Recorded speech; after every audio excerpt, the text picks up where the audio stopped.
The palace was overflowing with sound and movement, long before anyone sensed that danger had already crossed the line into inevitability. Music echoed endlessly through stone halls built to display dominance and permanence, halls that had witnessed victories, pride, and unchecked confidence over generations. Laughter spilled freely from voices convinced that power could never be taken, that the future had already been secured by wealth, armies, and influence. Golden cups passed from hand to careless hand, lifted high in celebration, as if strength itself could be proven by excess and noise.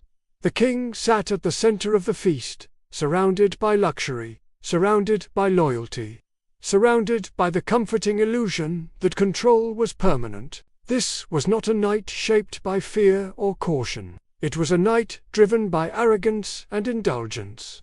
Outside the palace walls, an enemy waited silently, patient and unseen, while inside, no one felt the need to look beyond comfort. The king drank deeply, not only from wine but from pride, treating sacred things as entertainment rather than truth. Objects once reserved for worship were lifted in mockery, transformed from symbols of reverence into tools of amusement. What had been holy was now casual. What had been feared was now ignored. Pride thickened the air until humility had no place to breathe.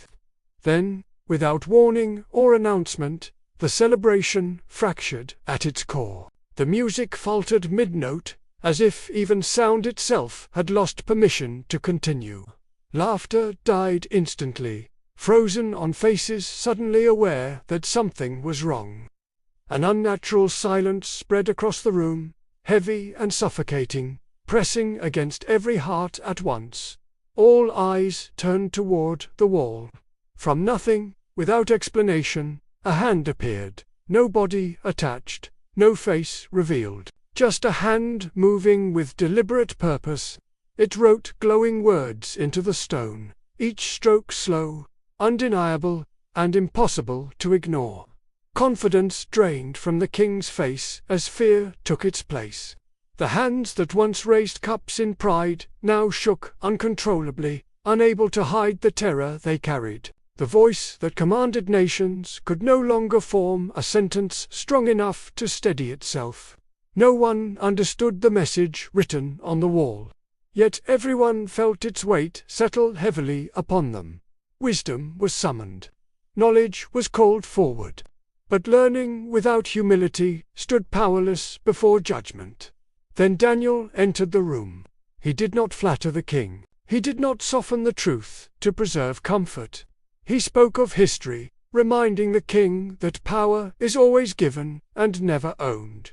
He reminded him that pride always demands payment. The message was read clearly. The verdict was unavoidable. The king had been weighed carefully.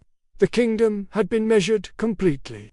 And it had been found lacking. That very night, while wine still filled the cups and echoes of celebration lingered in the halls, the judgment became reality. The king fell, the kingdom ended. No battle cry announced the collapse. No trumpet warned of what was coming. It arrived quietly, decisively. Lesson judgment does not always announce itself with noise or chaos. Sometimes it waits patiently while pride celebrates and confidence blinds itself. A life, a leader, or a nation may appear strong on the surface, while collapse is already unfolding beneath. Power without humility is always temporary. Celebration without reverence is always dangerous. Because when God writes the verdict, no wall is strong enough to erase it, and no crown is heavy enough to resist it.